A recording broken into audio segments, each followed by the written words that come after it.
What's up, everybody? I'm B-True, and I got access to the Heroes of the Storm Alpha, so I wanted to bring you guys some footage of the game and some of the new features of it, because it's a little bit like League of Legends, and it's going to draw a lot of comparisons to League of Legends.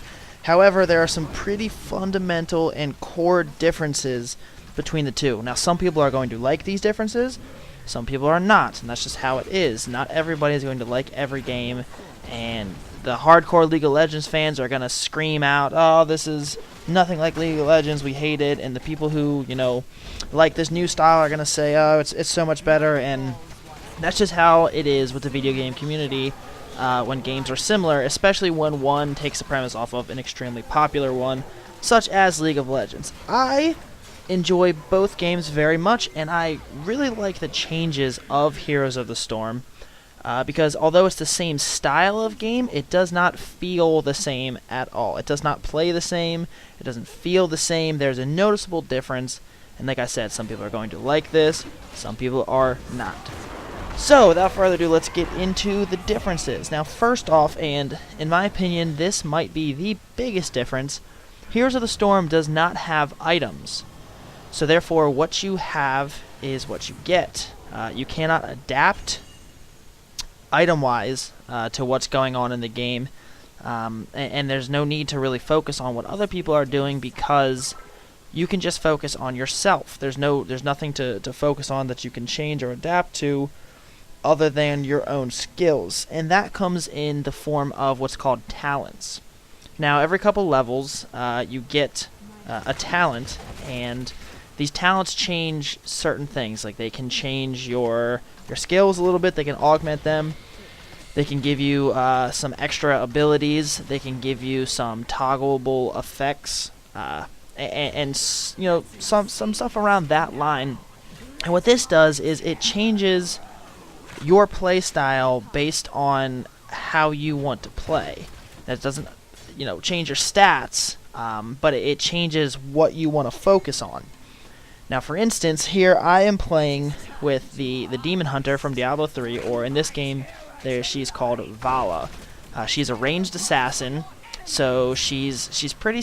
I don't want to say pretty squishy, but she is squishy. She can be targeted and burst it down pretty fast, sort of like assassins in League of Legends. So, what you can do here is certain of her talents let you augment different skills of hers.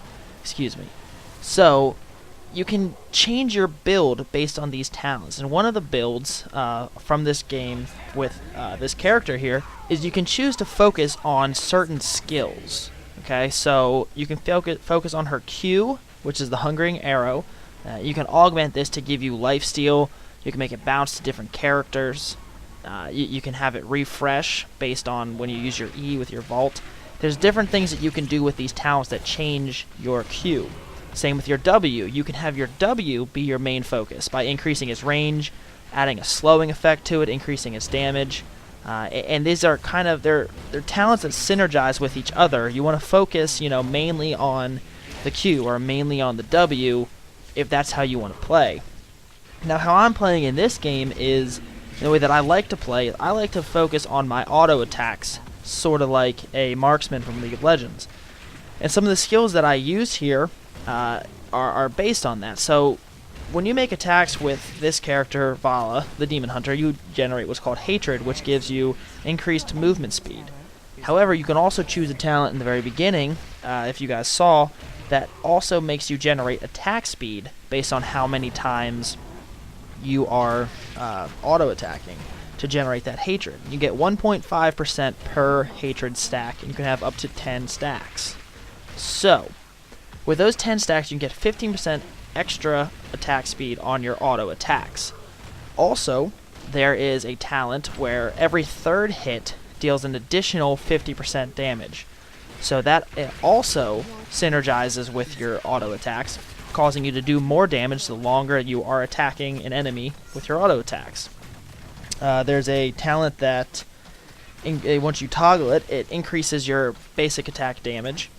And then there's another talent where you deal an additional percentage of the enemy that you're attacking's maximum health with your basic attacks. So when you add all this together, you can make your auto attacks extremely powerful, especially against tankier people, because the more health they have, the more damage you're actually doing to them. Now, they don't have armor penetration and things like that in this game. However, in this case, it's sort of like an armor penetration, because the more health they have, the more damage you're doing with your auto attacks. The reason that I really like this character and the auto attacks is because she has her E, Vault, which doubles as an offensive or a defensive skill based on the situation. So your E, Vault, allows you to vault out of combat when you're in danger, or it allows you to vault closer to enemies to close the gap. So when you're attacking them and they start to run, you're able to vault closer to them and close this gap on them, which is very nice, and I enjoy it a lot. So you use these skills, and you choose the talents to choose what kind of a playstyle you're going to play with each character. And that's one of the main differences, because in League of Legends, most characters have a certain playstyle that you should be focusing on, and then you use your items to kind of change, what's going on. And Heroes of the Storm, you change your talents to focus on what kind of a build you want to go and which playstyle you enjoy the most. So next, this is a smaller change, but the towers only attack minions when they're around you. And what I mean by that is, if you are attacking an enemy champion in turret range, they do not attack you until all the minions are gone. That's a pretty big change, because in League of Legends, being under the turret is sort of safe, because if somebody attacks you, the turret then attacks them. In Heroes of the Storm, the turrets are no longer a safety zone, because they will only attack the minions until there are no minions left. So that's, like I said, it's not a huge change. However, it is a little bit of a difference, and it's something you have to get used to, not having that constant safety net of the turrets. Now, while I'm on the topic of these turrets, a pretty big system in this game, and something that is a big difference between League of Legends and Heroes of the Storm, is the jungle factor of this game. Now, in League of Legends, the jungle is meant for experience and to gain different buffs for your character. In Heroes of the Storm, your jungle is used to recruit mercenaries for your side. And what happens is, you defeat a mercenary camp, and then you have to stand on top of it to capture it. Once you capture it, those mercenaries join your side, walk to a lane, and then go assault the enemy structure, such as their turrets and gates and whatever else is there. So capturing the jungle is a very important part of this game, and actually is one of the best strategies for winning. If you can constantly own the jungle and keep that constant pressure of minions and mercenaries on the enemy's gates, you're going to have much more freedom to move around and to pick and choose, which places you want to assault, because you can overload certain gates with mercenaries and then go double, triple, quadruple up on a gate up at the top if you've got your mercenaries down at the bottom, and you can kind of split the enemy forces up and keep constant pressure on them. Now, on the flip side, if you let the enemy team constantly capture jungles and have that pressure on you, it puts a lot of stress on your team, because you've got to constantly fight off these mercenaries, as well as be aware of what the enemy is doing. And another reason that the jungle is so important is because of the next feature that I'm going to talk about, which is the map-specific systems that are in play. Now, right now, there are 5 maps, and each map has its own system. The one that I'm playing on right here has what's called the Garden of Terror. So every time it turns night, they have certain plant minions that come up, and what you do is you have to kill them to get these seeds. Now, once you get 100 seeds, you get what's called the Garden of Terror, and then somebody on your team can take control of that Garden of Terror to assault the enemy. Now, in this particular map, the Garden of Terror is most used for destroying structures. It's not a very offensive structure and feature. It's more of a offensive as far as champions. It's more of a support type of feature to take down structures, because its W disables turrets and other bases that attack you, while also dealing a high amount of damage per second to them. So it's very good at taking out structures and pushing forward to get towards the enemy core. Now, each map has a different feature, like I said, and when you combine that feature with the jungle, you can lose the kill to death ratio, you can lose the level battle, and by all accounts in League of Legends, if you're down a couple levels and you're down a bunch of kills, you're pretty much screwed. In Heroes of the Storm, if you can control these things, the jungle and the feature of the map, at the right times, you can completely change around a fight. And I really like that because even if the team is ahead by a lot, you're never truly out of it. You always have a chance to come back and change what's going on. So if you can keep the jungle constantly assaulting the other team, they have to choose between going for the map mechanic, such as the Garden Terror to get the seeds, or protecting their gates from the minions and all the mercenaries. So if you keep the constant assault of the mercenaries on them, your team can then focus on the mechanic, dominate that mechanic, and then ultimately win the fight, even if you guys are losing in the level in the kill to death battle.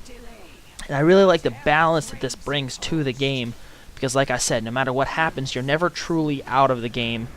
No matter how bleak it seems, you can always change it around in an instant.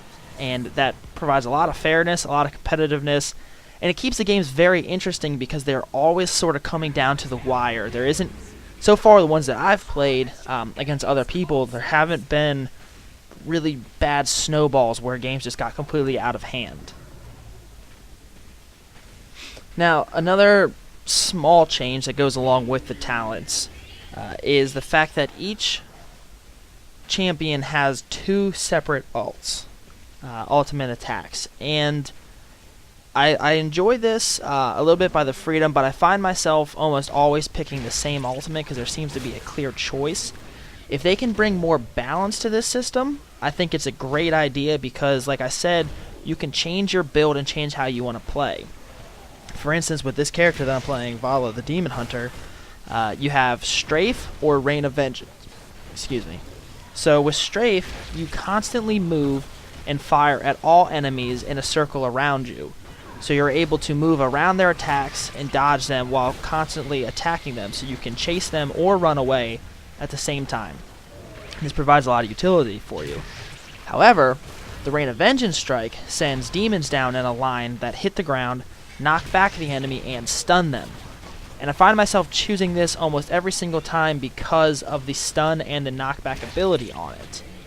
So what I like to do is I'll vault when the enemy team is grouped up. I will vault behind them and then cast my ultimate Reign of Vengeance towards them, knocking them back towards my team and stunning them, which, if I'm able to pull off correctly, normally really changes team fights and gives us a huge advantage. So like I said, the 2 ultimates is a good idea. Right now they're just in an alpha stage, so they need a little bit more help and a little more balance. So guys, those are the biggest changes and the biggest differences between Heroes of the Storm and the things that are going on with it. I want to know what you guys think about the game, and if you've played it yet, if you haven't, if you're just watching this video, tell me what you like, tell me what you don't like. I know obviously some of you are going to hate it because it's not League of Legends, some of you are going to love it because it's not League of Legends. Tell me what you think. Let me know, leave a comment down below. Please like the video and subscribe to my channel. I'm going to start bringing some Heroes of the Storm video against other players and kind of show you some strategies and things that are going on with the game so you guys can get a better feel for it if you haven't gotten access to the alpha yet. So guys, I hope everybody has a great day. Look for more Heroes of the Storm videos coming soon, and I will talk to you all in the next video.